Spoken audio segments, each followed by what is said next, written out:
ஐயா தான் ஆயிடுச்சு நம்ம அவர் நினைக்கிறாங்க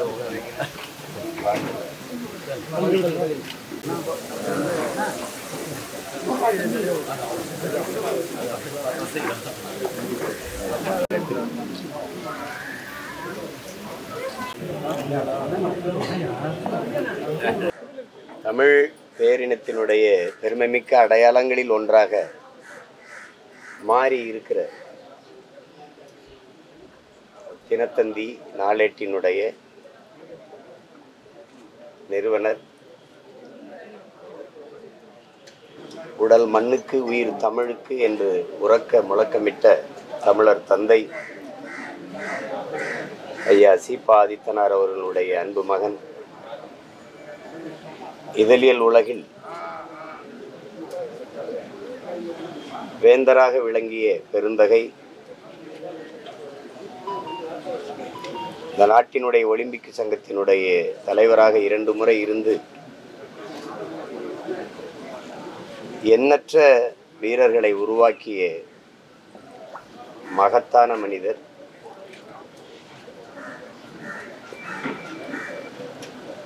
ஐயா சிவந்த ஆதித்தனார் அவர்கள். ஒரு மறைவுற்று அந்த நிகழ்வில் நான் வந்து பார்த்த நிகழ்ச்சி, கணக்கில்லாத இஸ்லாமிய பெருமக்களும் எண்ணற்ற இளம் வயது விளையாட்டு வீரர்களும்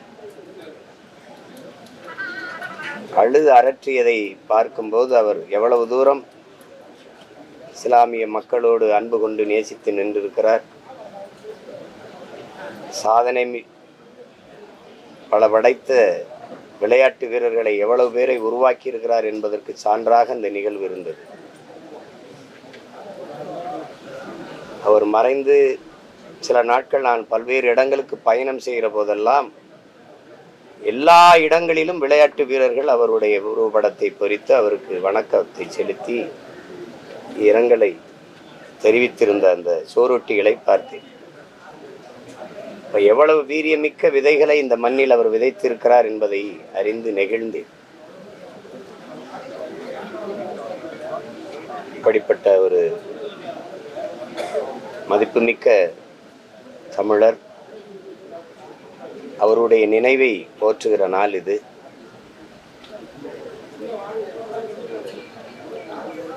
பெருமிதத்தோடு எங்களுடைய புகழ் வணக்கத்தை ஐயா சிவந்தி ஆதித்தனார் அவர்களுக்கு செலுத்துவதில் மகிழ்கிறேன். தமிழகத்துக்கு தனி குணம் இருக்கிறது, டெல்லிக்கு அடிமைப்பட்டு இருக்காது அப்படின்னு சொல்லி சிஎம் பேசியிருக்காரு. தமிழர்களுக்கு தான் தனி குணம் இருக்குது, தமிழகத்துக்கு எங்க இருக்குது? தமிழகத்துல யாரு அவ்வளோ கனித்த குணம் படைத்தவர்கள் ஒன்று அப்படிலாம் ஒன்றும் இல்லையே.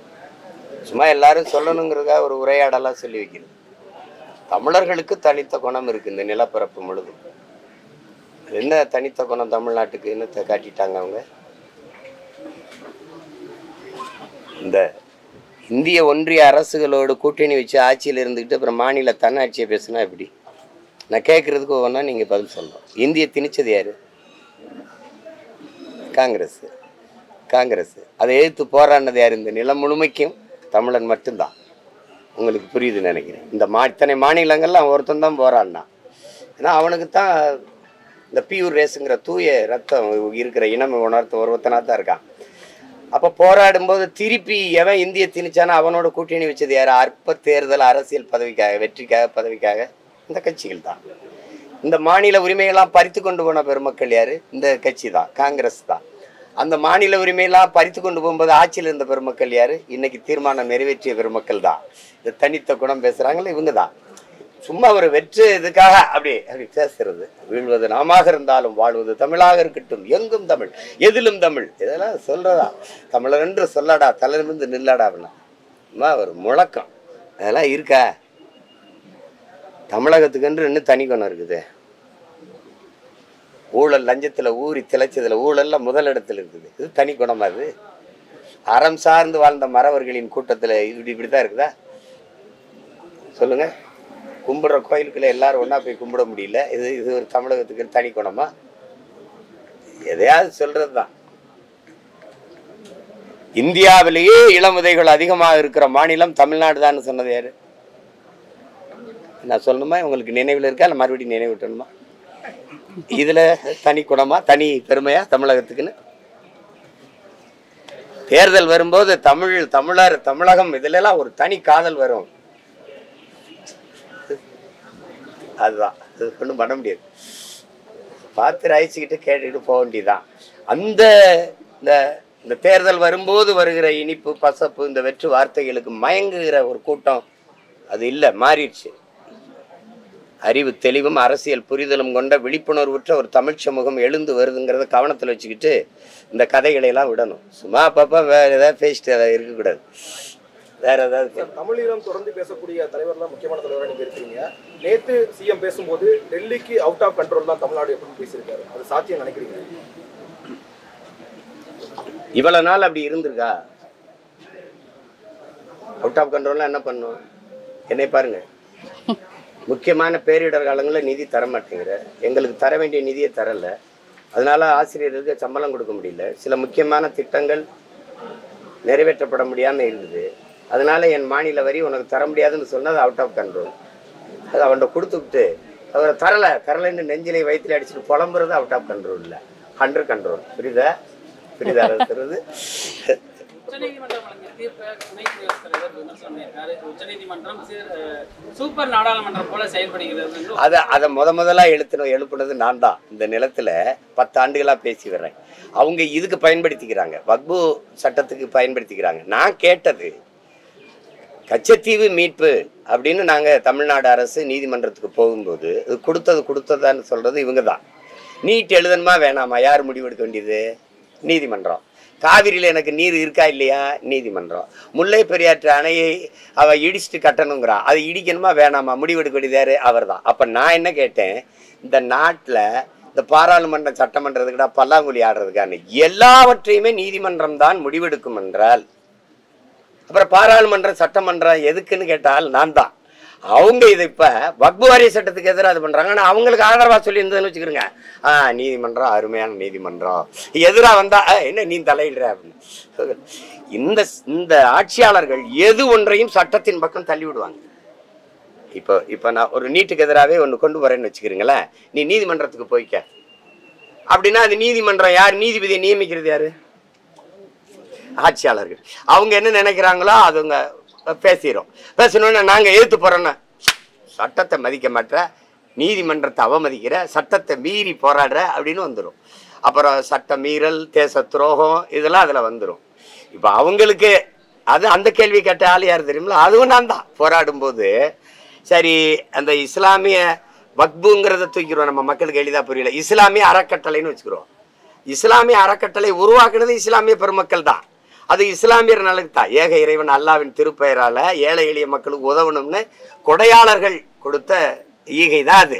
இப்போ அதில் அதை அவங்க தான் நிர்வகிக்கணும். அதில் போய் 2 இந்து இருக்கலாம்னா திருப்பதி தேவஸ்தானத்தில், தமிழ்நாடு அறநிலையத்துறையில், பூரி ஜெகநாதர் கோயிலில்,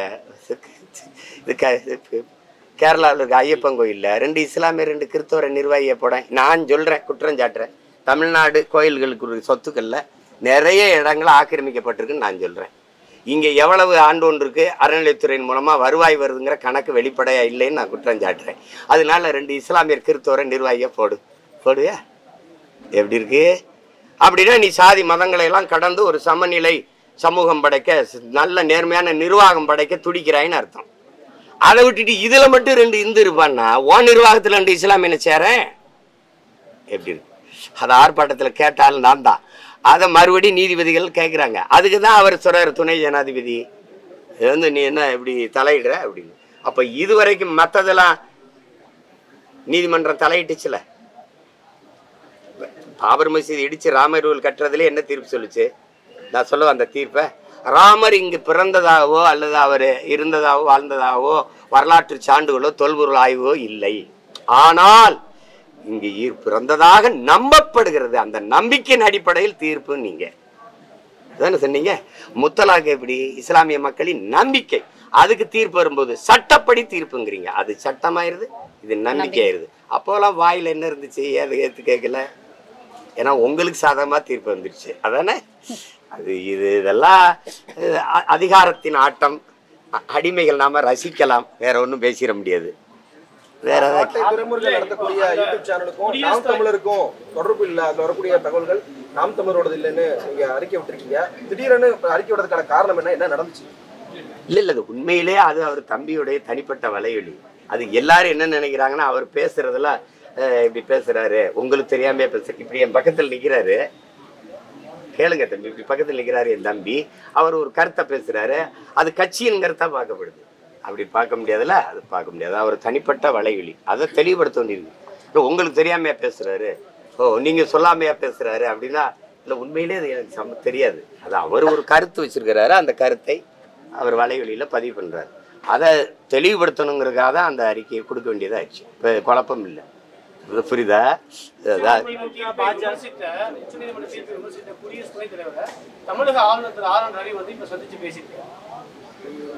அவங்க குடியரசுத் தலைவர், துணை குடியரசுத் தலைவர், அவங்க ஆளுநர், அவங்க சந்திக்கிறது.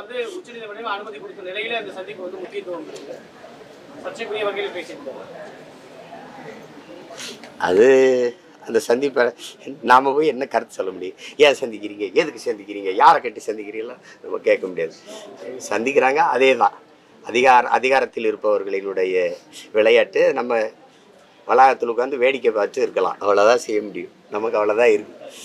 2026 கூட்டணி ஆட்சி அமைப்போம்னு பாஜக அமித்ஷா தேவையெல்லாம் அதிமுக நாங்கள் தன்னிச்சையாக தான் ஆட்சி அமைக்கும் அப்படிங்கிற மாதிரி அவங்க கூட்டணிக்குள்ள இப்படி ஒரு கருத்து சொன்னாங்க. என்ன எப்படி எப்படி இருக்கும்னா, அது அவங்க கட்சி, ஒரு கட்சி கூட்டணி ஆட்சியை விரும்புது, ஒரு கட்சி இல்லை தனிச்சு தான் விரும்புது. அது அவங்க தான் முடிவெடுத்துக்கணும். எல்லாத்துலேயும் அண்ணனை கருத்து சொல்ல வைக்கணும்னு நினைக்கிறது இருக்கு, அது கொஞ்சம் கஷ்டம்.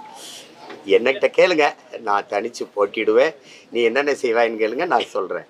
நான் போட்டிடுவேன், போட்டிக்கு தயாராகிட்டு இருக்கேன். இவங்கெல்லாம் தேர்தல்னு அறிவிக்கிறதுக்கு முன்னாடியே நான் பாதி வேலையை முடித்து களத்தில் போய் வேலை செய்ய தொடங்கிடுவேன். சின்னத்துக்காக காத்திருக்கேன், வந்தோடனே இறங்கிடுவேன். அப்புறம் நீங்கள் அதுக்கப்புறம் இந்த கேள்வியை கேட்க மாட்டீங்க, அண்ணன் நீங்கள் தரிசு தான் போட்டிவிடுவீங்களா அப்படி கேட்க மாட்டீங்க. வேற ஒவ்வொருத்தரா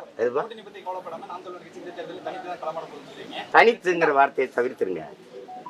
அதாவது லாவோட்ஸ் சொல்றான் பாருங்க, மக்கள்கிட்ட போ, மக்கள்கிட்ட கத்துக்க, மக்கள்கிட்ட என்ன இருக்கோ அதை வச்சு தொடங்கு, மக்களை போராட தயார் செய்யு, மக்களையே வென்று முடிக்கவை, மக்களையே சொல்றா, நாங்க தான் வென்றோம்னு சொல்றா அப்படிங்கிறான். அந்த அரசியலை செய்ய வந்திருக்கோம். அதுக்கு ஏதாவது சான்று இருக்கானா? அதுதான் ஜல்லிக்கட்டு போராட்டம். யாராவது போராட தூண்டிங்களா? அவனே அதுதான் டங்ஸ்டன் தொழில் சுரங்கத்துக்கு எதிராக போராடி வென்றது. அதுதான் மக்களிடமிருந்து மக்களுக்காக வந்த பிள்ளைகள் மக்களுக்காக தான் நிற்க முடியும், மக்களோடு தான் நிற்க முடியும். நீங்கள் கட்சி, அதான் சொன்ன திரும்ப சொல்கிறேன், தேர்தல் அரசியல், கட்சி அரசியலை செய்கிறவர்களுக்கு தான் இது தேவைப்படும். கூட்டணி தலைமைகள் அதெல்லாம் தேவைப்படும். மக்களுக்காக மக்கள் அரசியல் செய்ய வந்தவனுக்கு மக்களோடு தான் நட்பு உறவு இருக்க முடியும், கூட்டணி இருக்க முடியும். தனிச்சுன்னு கிடையாது. அங்கீகரிக்கப்பட்ட கட்சியா மாறினதுக்கு அப்புறம் இந்த சின்ன ஒரு பெரிய பிரச்சனையாக இருக்கு. இப்போ வரைக்கும் அந்த இல்லை சின்னது, அதாவது உங்களுக்கு அந்த அப்போவே நான் அங்கீகார கடிதம் தர ரொம்ப நாள் எடுத்துட்டாங்க. அதுக்கு டெல்லி, அதை ஹரியானா இந்த தேர்தலை காரணம் காட்டிட்டு இருந்தாங்க. அப்புறம் அங்கீகார கடிதம் வந்தது, திருப்பி தான் இந்த சின்னத்துக்கு நான் பரிந்துரைச்சிருக்கேன். இதை கொடுங்கன்னு கேட்டிருக்கேன், கோரிக்கை வச்சு கேட்டிருக்கேன். ஒரு 2 வாரத்தில் உங்களுக்கு கடிதம் தந்துடுறோம். ஏதாவது ஒரு சில முதல்ல ஒரு சின்னம் கொடுத்தேன், சில திருத்தங்கள் சொன்னாங்க. அப்புறம் ஒரு சின்னம் கொடுத்துருக்கேன். அதை நிராகரிக்கலைன்னா அதை ஏதாவது ஒன்றை சரி பண்ணி கொடுப்பாங்கன்னு ஒரு நம்பிக்கையில் காத்திருக்கேன். அதிமுக பலவீனமாகி விட்டதுனாலதான் தமிழகத்தில் கூட்டணி ஆட்சிங்கிறது பாஜக கையில் எடுக்குதுன்னு நினைக்கிறீங்க? அப்படி சொல்லையே தம்பி ஆதவர்ஜனா கூட்டணி ஆட்சி சொன்னாரே. அப்போ திமுகவோட யாரோட இருந்தாலும் கூட்டணி ஆட்சின்னு சொன்னார். அப்போ திமுக பலவீனம் ஆயிடுச்சுன்னா அது ஒரு கோட்பாடு, அது ஒரு கோட்பாடு. இதே அதிமுக, இதே திமுக இங்கே கூட்டணி ஆட்சியை மறுக்கிற நீங்கள் இந்திய ஒன்றிய ஆட்சியில் போய் அந்த கட்சிகளோட பதவி வாங்கிட்டு கூட்டணி ஆட்சியை உட்கார்றீங்க. இந்தியாதான் ஆளுங்கும் போது நம்ம எல்லாம் கூட்டணியாக இருந்துக்கிறோம், அது கூட்டணி தர்மங்கிறீங்க. இங்கே வரும்போது ஏன் அப்படின்னா, நீங்கள் உங்களுக்கு தெரியும் 2006 காலகட்டங்கள் ஐயா கருணாநிதி அவர்கள் முதலமைச்சராக இருக்கும்போது காங்கிரஸும் பாட்டாளி மக்கள் கட்சியும் இல்லைன்னா அவர் 100 இடமோ நம்ம தான் வச்சுருந்தாரு, 96 இடம் வச்சுருந்தாரு. அப்போ ஆட்சியை தொடர முடியாது. அப்போ பாமகவுக்கோ அல்லது காங்கிரஸுக்கோ ஒரு மந்திரி பதவி கேட்டிருந்தா கொடுத்துருக்கணும். ஏன் எங்காலுக்கு கேட்கலன்னா, இதே காங்கிரஸ் ஆட்சியில் மத்தியில் அவங்க பதவியில் இருந்துட்டதுனால இது என்னடா மாநில பதவியில் விட்டுட்டனால இந்த ஆட்சியை தாங்கி பிடிச்சிட்டாங்க. அந்த சூழ்நிலையில் கூட அவர் கூட்டணி ஆட்சி இவர் ஏற்கல. இது நீங்கள் அப்படின்னா நாடங்களும் ஒரே கொள்கை தானே இருக்கணும். அங்கே ஒரு கொள்கை இங்கே ஒரு கொள்கை வச்சுக்கிறீங்க. அதை தான் அது இப்போ நான் அவங்க வலியுறுத்தினப்போ அதை வரைச்சு நான் அவங்கள கூட அதை பேசினார்ல ஒரு பார்த்தீங்க. அது எல்லாரும் அது அப்படிலாம் சொன்னாங்க. அது அவங்கவுங்க விருப்பம். இவங்க இல்லைன்னா ஆட்சி அமைக்க முடியாதுன்னா வாங்க கூட்டணிக்கும்பாங்க. சார் 2006 தேர்தல் போல கூட்டணி பேச்சுவார்த்தை நடந்துச்சு. 90 சீட் கேட்டாங்க, துணை முதலமைச்சர் கேட்டாரு. அது இல்லைனாலதான் இப்ப அவசர அவசரமா வந்து பிஜேபியோட கூட்டணி வைக்கிறான்னு சொல்லி இந்த ஆடிட்டர் குருமூர்த்தி ஒரு கருத்து சொல்றாரு. அது இருக்கலாம். துணை முதலமைச்சர் தர முடியாதுன்னா சொல்ல மாட்டாங்க. புரியுதா? முன்னத்தேரி எனக்கிட்ட பேசப்பட்டதெல்லாம் தான் அங்கே பேசி படைச்சப்பட்டிருக்கு. உங்களுக்கு புரியுதுன்னு நினைக்கிறேன். அது தரமாட்டேன்லாம் சொல்ல மாட்டாங்க. அது ஒத்து வரல, அது பிரிஞ்சிருப்பாங்க. அது போய் பேசிட்டு பிக் பாஸ் மாதிரி புரணி பேசிட்டு இருக்க முடியாது. இது ஒரு பாரு அவள் அப்படி பேசிட்டா நான் பேசிட்டு இருக்க முடியாது. ஏதோ நடக்குது, நல்லது நடந்தா சரி. வேற ஏதாவது 2006 தேர்தல் போல 2026 தேர்தலையும் ஒருவேளை தனிப்பெரும்பான்மையுடன் 2 கட்சியும் ஆட்சி அமைக்கிறேன்னா நாம் தமிழருடைய ஆதரவு எந்த கட்சிக்கு இருக்கும், இல்ல எது கட்சியாக செயல்படும்? அது நடக்கும். அன்னைக்கு யோசிப்போம். இந்த ஒன்னு இப்ப மேல இருக்கமா, அடுத்த மே ஓராண்டு தானே இருக்கு, காத்திருப்போம். இல்ல தேர்தலுக்கான கூட்டணி வேறு, ஆட்சிக்கான கூட்டணி என்பது வேறு. நீங்க நீண்ட சொல்லிட்டு இருக்கீங்க. ஆட்சிக்கான அப்படிலாம் நான் ஒன்றும் சொல்லலை. நீங்களா ஒரு நான் சொன்னதா சொல்லிட்டு முதல்ல அடிப்படையை ஒன்று புரிஞ்சுக்கிறீங்க. எங்களுடைய கோட்பாடு என்பது ஆள் மாற்றம் ஆட்சி மாற்றம் இல்லை, அடிப்படை அமைப்பு அரசியல் மாற்றம். திரும்ப திரும்ப சொல்றேன், கட்டிய கட்டடத்துக்கு வெள்ளையடிக்க வந்தவன் இல்லை. நான் அந்த கட்டடத்தை இடிச்சுட்டு வேற கட்டடம் கட்ட வந்தவன். திரும்ப திரும்ப உங்கள்கிட்ட பதிவு பண்றேன். புரட்சியாளர் பகத்சிங் எங்களுக்கு கற்றுக் கொடுத்தது அதுதான். வெளிப்படையாகவே அநீதிகளால் கட்டமைக்கப்பட்ட சமூகத்தை தகர்த்து முற்றுமுழுதா புதிய ஒரு சமூகத்தை படைப்பதற்கு பெயர் தான் புரட்சிங்கிறது. இப்ப நான் அதை செய்ய வந்திருக்கேன். நீங்க இந்த ஆட்டத்துக்குள்ள என்னை சேர்க்காதீங்க, தயவு செய்து விட்டுருங்க. என்னை வேற ஏதாவது விண்வெளி கொள்கையில தமிழக அமைச்சரவை வந்து ஒப்புதல் கொடுத்திருக்கு. இது கோபாலபுரத்துக்கான கொள்கைன்னு சொல்லி பாஜக விமர்சனம் பண்ணுது. விண்வெளி கொள்கைக்கு தமிழக அமைச்சரவை வந்து ஒப்புதல் கொடுத்திருக்காங்க. புதிய முதலீடுகள் விண்வெளி துறையில தமிழகத்துக்கு வரணும்னு சொல்லி தரையில முடிஞ்சிருச்சு. இப்ப